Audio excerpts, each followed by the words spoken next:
मेरे दोस्त, किसी ने क्या खूब कहा है कि प्रयास हमेशा करते रहना, डमरू कभी भी बच सकता है। तो आइए दोस्तों, एक कहानी मैं आप सभी के साथ आज शेयर करता हूँ, जो कि एक गांव हुआ करता था बहुत समय पहले। और उस गांव के जो किसान थे, सारे गांव वाले सब किसान ही थे, किसानी किया करते थे।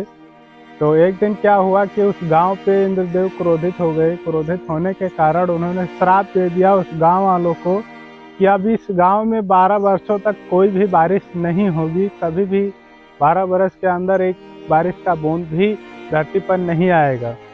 अब जो उस गांव के किसान थे, सारे लोग डरे हुए थे, बहुत डर गए। डरने के बाद उन्होंने एक प्लान किया, जब कि अभी बारिश कैसे करवाया जाए। सारे गांव वालों को इकट्ठा किया गया।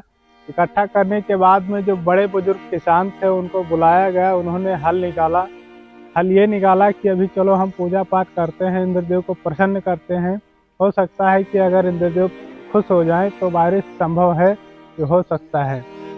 तो सारे गांव वालों ने मिल करके बहुत बड़ा यज्ञ किया। और यज्ञ करने के बाद में जब इंद्रदेव वहाँ पे प्रकट हुए, जो गांव के किसान थे उन्होंने सारी बात अपनी इंद्रदेव के सामने रखी। और इंद्रदेव ने मुस्कुराते हुए कहा कि अभी हमने तो श्राप दे दिया है, अपना श्राप मैं वापस नहीं ले सकता हूँ। अपना श्राप मैं वापस लेने में असमर्थ हूँ। लेकिन तुमको एक छोटा सा उपाय बताता हूँ, अगर आप कर सकते हैं तो बारिश संभव है, बारिश हो सकती है। लगे, उन्होंने कहा इंद्रदेव ने कि अगर शिव जी का डमरू अगर इस 12 वर्ष के अंदर अगर बचता है तो यहाँ पे बारिश हो सकती है, अन्यथा बारिश नहीं होगी। अब गाँव वाले और परेशान हो गए और फिर सोचने लगे कि अभी शिव जी को कैसे प्रसन्न किया जाए।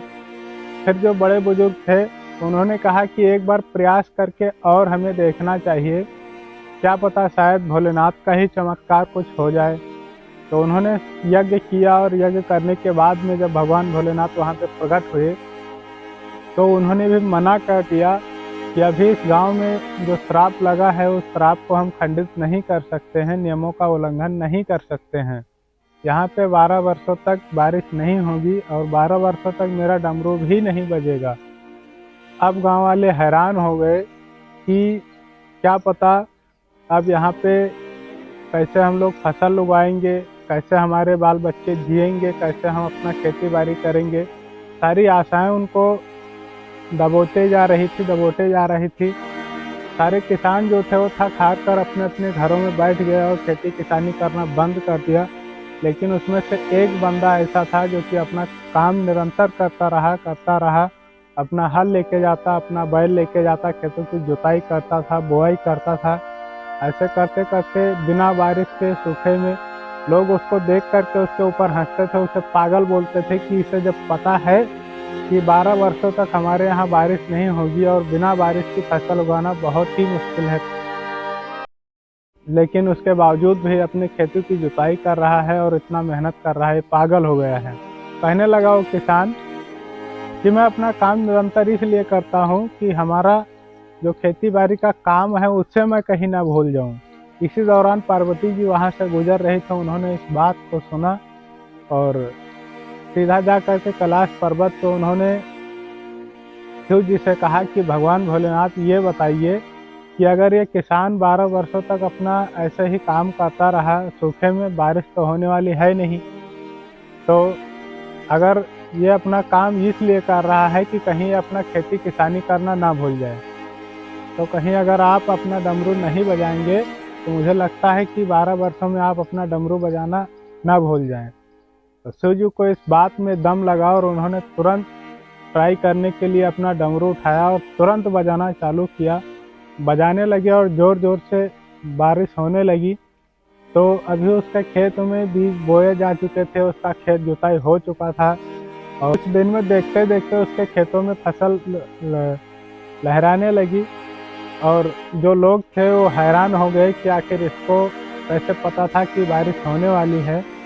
तो दोस्तों, बाकी जो किसान अपने खेतों की जुताई नहीं किए थे, नहीं बोए थे, उनका खेत वैसे के वैसे ही पड़ा रह गया। लेकिन जिसने प्रयास किया अपने अंतिम क्षणों में, उसने अपना हिम्मत नहीं हारा और लगातार अपने काम को करता गया। उसका नतीजा ये हुआ कि कुछ दिन बाद देखते देखते उसके खेतों में हरी भरी फसल लहराने लगी। इसीलिए क्या खूब कहा है किसी ने कि प्रयास निरंतर करते रहना, चमत्कार कभी भी हो सकते हैं। ये भोलेनाथ की कृपा है, उनका डमरू कभी भी बच सकता है। तो दोस्तों आइए, उम्मीद करता हूँ आप सभी के साथ कि ये कहानी आप सभी को ज़रूर पसंद आई होगी। और दोस्तों पसंद आई है तो इस वीडियो को ज़्यादा से ज़्यादा शेयर करें, और साथ ही साथ एक छोटा सा लाइक करें और प्यारा सा कमेंट करें। और इसी तरह के वीडियो देखने के लिए हमारे चैनल को सब्सक्राइब करें। और दोस्तों मैं आप सभी के लिए रोज़ाना नए नए वीडियोस, नई नई कहानी, स्टोरीज लेकर के आता रहता हूँ। और दोस्तों बस आज के वीडियोस में इतना ही। तब तक के लिए जय हिंद, वंदे मातरम।